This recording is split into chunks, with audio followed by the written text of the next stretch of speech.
Hello. Welcome back to our channel. And as you all know, you may have seen that we have already completed till 2.4. अभी last point बाकी है इस unit का. अगर आपने वो पढ़ा नहीं होगा तो I request you to go back to all those videos, complete it first and then come over. ठीक है? So ये यूनिट आपको जैसे कि पता है, ये यूनिट कितने मार्क्स के लिए है अभी तक आपको समझ में आया होगा. It is for 12 marks, right? You should remember this. उसका नाम क्या है? Relational data modelling. अभी we have already completed with the relational structure, all the types of keys, all the data constraints, entity relationship, ER diagram हो चुका है हमारा. Last point बाकी है which we will cover today is normalization. उसके अंदर हम फंक्शनल डिपेंडेंसी देखेंगे और सिर्फ ये 3 टाइप्स देखेंगे. और भी नॉर्मलाइजेशन के फॉर्म्स है, लेकिन आपको सिलेबस में यही है और आपको यही पढ़ना है. ठीक है? Stick to the syllabus always. Okay, अभी नॉर्मलाइजेशन समझने के पहले there is a core concept which you should know. Functional dependency is what it is, name FD in short form, right? अभी फंक्शनल डिपेंडेंसी क्या है? किसी भी टू एट्रीब्यूट मतलब कॉलम्स के बीच में जो रिलेशनशिप होती है एक टेबल में, उसे हम क्या कहते हैं? Functional dependency, right? It expresses constraints मतलब क्या? Rules that the two rows should agree on, right?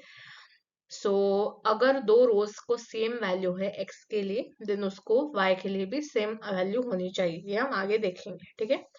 अभी फंक्शनल डिपेंडेंसी के कुछ फॉर्म्स है, आपको इतना डीप में नहीं है, लेकिन अगर वाइवा में आपको पूछा कि टाइप्स क्या है, तो आप you can just state this names और आप ये पढ़ सकते हो फॉर मोर इंफॉर्मेशन, राइट? आपके सिलेबस में ये नहीं है.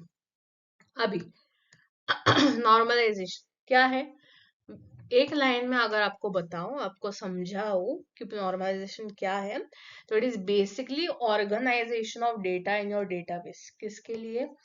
रिडंडेंसी को अवॉइड करने के लिए. हमने बहुत बार मैंने आपको समझाया रिडंडेंसी क्या होती है. क्या होती है redundancy? Anyone? You can comment in the comments, right? Pause this video, comment and then come back. Redundancy मतलब duplications in your data. Redundancy आप अगर देखो गूगल पे या कॉलेज में आपको अगर बताएंगे तो पूरा पैराग्राफ देंगे redundancy मतलब क्या है.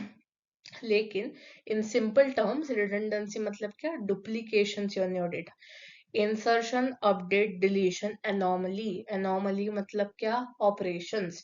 तो आप कैसे डेटा ऑर्गेनाइज करते हो टू अवॉइड डुप्लीकेशंस, और ये पूरे ऑपरेशंस परफॉर्म करने के लिए ये कौन डिफाइन करता है? नॉर्मलाइजेशन. ठीक है? अभी ये कैसा प्रोसेस है डेटा ऑर्गेनाइजेशन का? is a way that the results of using the database are always unambiguous or intended. अभी इमेजिन करो कि एयरपोर्ट सिस्टम है, फ्लाइट्स कितने इम्पोर्टेंट है, राइट? उनका जो अराइवल टाइम है, डिपार्चर टाइम है, वो थोड़ा भी अगर ऊपर नीचे होता है तो a lot of people need to face problem, right? उसके वजह से एयरपोर्ट का भी एक डेटाबेस है कि कौन सी फ्लाइट्स है, उसमें क्या कंपनीज एसोसिएटेड है, कौन स्पॉन्सर्स है, कौन सी मैनेजमेंट है, कौन से ब्रांड्स है, वो सभी का डेटा ना एक डेटाबेस में स्टोर होता है. अगर मैं एक एम्प्लॉय हूँ एयरपोर्ट में और मुझे अगर डेटाबेस से कोई डेटा लेना है और वो डेटा अगर मुझे चाहिए, तो वो डेटा कैसा होना चाहिए? अनएम्बिगुअस मतलब क्या? ट्रू. ट्रू डेटा होना चाहिए, ट्रस्टवर्दी डेटा होना चाहिए और पर्पसफुल होना चाहिए. ठीक है? अगर मैं फ्लाइट्स के टाइमिंग चेक कर रही हूँ कि अगले 30 दिन में क्या क्या टाइमिंग्स है स्टोर्ड डेटाबेस में, तो मुझे exact to the point data मिलना चाहिए. तो ऐसे जो इम्पोर्टेंट पर्पसेस है जिसमें ना कि सिर्फ स्टोरिंग का वैल्यू होता है, लेकिन वो जो रिट्राइव होती है इंफॉर्मेशन वो इक्वली इम्पोर्टेंट होती है, तो वो पर्पसेस में नॉर्मलाइजेशन बहुत अपनी हेल्प करता है. वो ही दिया है आगे के इसमें, राइट? अभी टाइप्स क्या है? 1NF, 2NF, 3NF, यानी फर्स्ट, सेकेंड और थर्ड नॉर्मल. अभी फर्स्ट नॉर्मल, अगर मैं आप पढ़ ही लो, मैं आपको सिखा ही दूंगी, लेकिन आपको अगर मैं एक सिंपल डेफिनेशन वन लाइन में अगर आपको मैं बताऊं to remember for your exams, आप कैसे रिमेम्बर करो कि फर्स्ट नॉर्मल फॉर्म मतलब क्या है? हर एक कॉलम टेबल में एटॉमिक वैल्यू स्टोर करना चाहिए। मतलब क्या, every column in the table must contain atomic values, that is what is the rule of first normal form. अभी आप पूछोगे एटॉमिक मतलब क्या, मैं पूरा सिखाती हूँ, ठीक है, मैं ऐसे बाकी के लोगों की तरह एटॉमिक बोल के छोड़ नहीं दूंगी। एटॉमिक मतलब क्या, single values. This means no repeating groups of data within the single column, and each cell should hold only one piece of information। हर एक कॉलम में, हर एक रो में एक ही सिंगल वैल्यू स्टोर होनी चाहिए। देखो, अगर एक स्टूडेंट है, ठीक है, वो स्टूडेंट का अगर दो फोन नंबर है, पर मैंने उस टेबल पे क्या लगाया है, फर्स्ट नॉर्मल फॉर्म अगर मैंने अप्लाई किया है वो टेबल पर मेरे डेटाबेस में, तो वो क्या दो नंबर स्टोर कर पाएगा एक स्टूडेंट के? नहीं, it will only store single value, ठीक है। अभी इधर क्या दिया है देखते हैं। एलिमिनेट रिपीटिंग ग्रुप्स मतलब क्या, single value. Create a separate table for each related data, right? And identify each set of related data with the primary key। primary key की मदद से वो जो related data है वो एनालाइज करते हैं। अभी ये देखो, ये टेबल है, ये 1NF में नहीं है, फर्स्ट नॉर्मल फॉर्म में नहीं है। क्यों नहीं है? सिंपल, क्योंकि एक रो में, एक कॉलम में मल्टीपल वैल्यूज है, जैसे इधर black red green blue. 1NF का क्या रूल है, सिंगल वैल्यू हर एक सेल में स्टोर्ड होनी चाहिए। अभी अगर हम इसको फर्स्ट नॉर्मल फॉर्म में लेके आए तो क्या होगा, सी प्रोडक्ट आईडी, प्रोडक्ट आईडी। सी हमने पहले स्लाइड में देखा कि कैसी लिंकिंग होती है, प्राइमरी की से लिंकिंग होती है रिलेटेड इंफॉर्मेशन की, तो उसका ये एग्जांपल है। और हमने प्रोडक्ट आईडी के लिए प्राइस एक बार लिखा और क्या लिखा, कलर लिखा। तो ये हमने क्या, दो टेबल में डिकम्पोज कर लिया, right? I hope you got my point. Okay, so second normal form मतलब फर्स्ट नॉर्मल फॉर्म में तो होना ही चाहिए टेबल। मतलब क्या, सिंगल वैल्यूज ही कंटेन करना चाहिए हर एक सेल। सेकंड कंडीशन क्या है, no non prime attribute is dependent on the proper subset of any candidate key of the table. अभी जो एट्रीब्यूट कैंडिडेट का पार्ट नहीं है उसे हम नॉन प्राइम एट्रीब्यूट करते हैं। अभी मैं जब ये सेंटेंस आपको बता रही थी, आपको कुछ समझ में आया? I guess no. इसका क्या मतलब है? सी, अगर एक टेबल में दो प्राइमरी की, एग्जाम्पल ले लो किसी रेस्टोरेंट का, कस्टमर नेम, ऑर्डर आईडी और फूड आइटम। इसमें से ऑर्डर आईडी और फूड आइटम क्या है, प्राइमरी की है, क्योंकि वो क्या है, यूनिक है।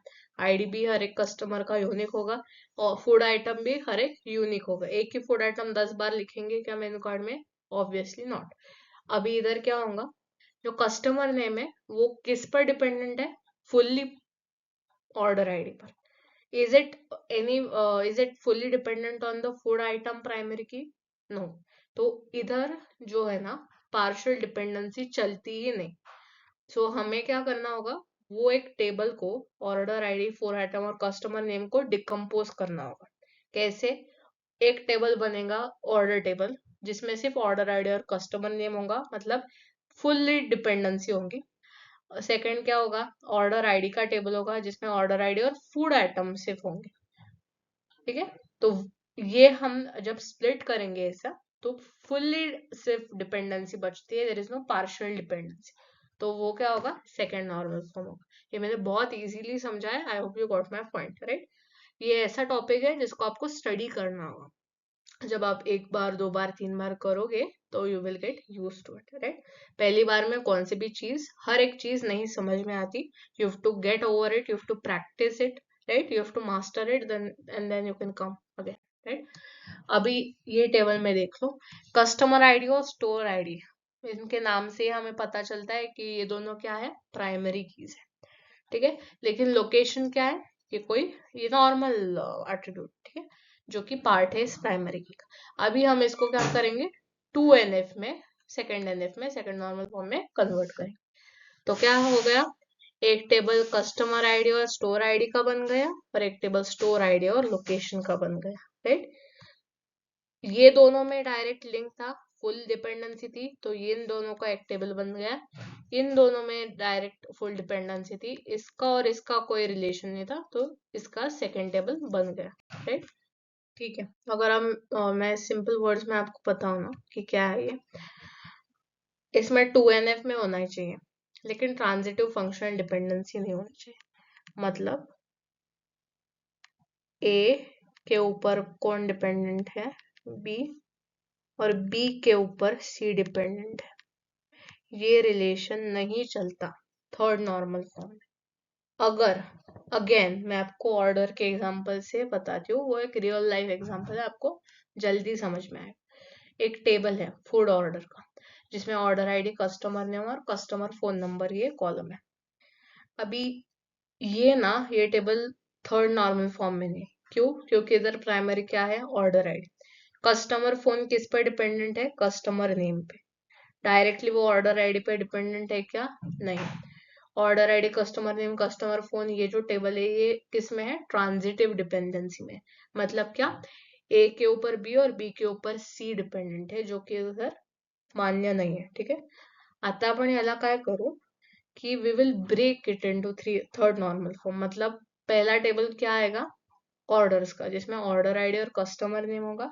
सेकंड, कस्टमर नेम और कस्टमर फोन, ये टेबल आएगा। ठीक है, इसमें क्या हो रहा है, हर non key column depends only on the primary की।